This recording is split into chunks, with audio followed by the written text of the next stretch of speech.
বড়গলা বিধানসভা এলাকার ডলু রোড থেকে কিশোর সেতু পর্যন্ত গুরুত্বপূর্ণ সড়কটি দীর্ঘ প্রায় 5 বছর ধরে ভাঙ্গা ও গর্তে পড়ে রয়েছে।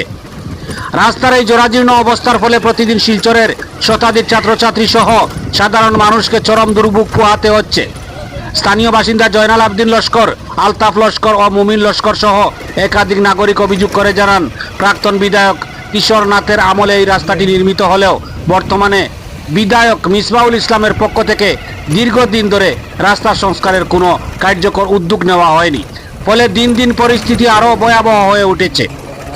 বিশেষ করে বর্ষা মরশুমে রাস্তাটি জলমগ্ন হয়ে পড়ে, যার কারণে যান চলাচল প্রায় বন্ধ হয়ে যায়।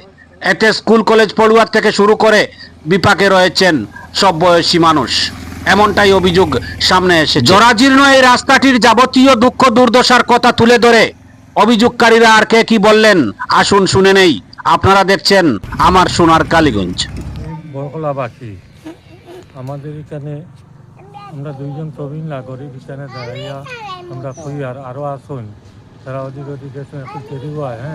এই রাস্তা সম্বন্ধে আর কি রাস্তার কোনো অবস্থা আমরা নাই, যেহেতু আমরা প্রতিনিধি নাই এখানে কোনো, মানে এই প্রতিনিধি যদি আজকে কিছু না থাকতা আগের মতো এই রাস্তার দুর্ভোগ আজকে হইল নাই। যদিও ব্রিজ হয়েছে কিন্তু আজকে যদি একটা ডেলিভারি হয় বা ওই যে আমার সাইটে দিই যখন আপনারা হাই স্কুল আছে, এম স্কুল আছে, বাচ্চারা কত অসুবিধা করে আসা যাওয়ার। তারপরে মেডিকেল যদি আপনার লইয়া যায় একটা রুগী, গর্ভবতী একজন মা যদি লইয়া যাওয়া হয় এখান থেকে রাস্তার মনে হয় তার কী জানা যায় না, কোনো অ্যাম্বুলেন্স পর্যন্ত যেতে পারে না রাস্তার উপরে। রাস্তার যা অবস্থা, বাচ্চা কাচ্চা স্কুলেও যেতে পারে না ঠিক মতো। স্কুলে যে সরকারি সাইকেলগুলো দেওয়া হয়েছে কিন্তু সবের সাইকেলগুলা গড়ে বন্ধ আছে।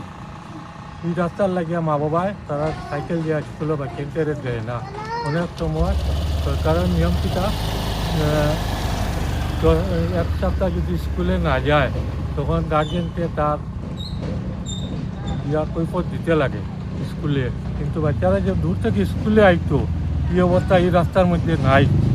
যার লাগে আমরা দাবি করি যে আগেও আমরা কিছু না থাকার সময় এরকম রাস্তার হাল আসতো না, আর তাই টাকাও অবস্থা ব্রিজটাও আমরা পাইছি। কিন্তু এখন ব্রিজ পাইয়া তো আমরা কোনো ভ্যালু নাই। আজকে রাস্তার যে অবস্থা আপনি সামনাসামনি দেখছেন তো। আর এখানে ডলু এয়ারপোর্ট যেটা আগে রাস্তাটা না করিয়া এয়ারপোর্ট ওদিকে হইতো রাস্তা এটা একদম অচল রাস্তা না কিটা। বড়কলা থাকি মানুষ সব ওদিকে যায়। আপনি ওখান টাউনের জাম থাকায় এনডি কলোনি থাকি শিববাড়ির রাস্তা খারাপ থাকায় প্রায় মানুষ ওই রাস্তার উপরে নির্ভর করিয়া ওদিকে যাওয়া আসা করে। আর বর্তমানে আপনার রেল ব্রিজে এখানে তারা নয়টি লাগাইছে, বাইকও যাওয়া যায় না, কিন্তু এটাও আগে কিছু না তো দেওয়া ফুটপাথটা তাই দাবি করে দেওয়াইছিল।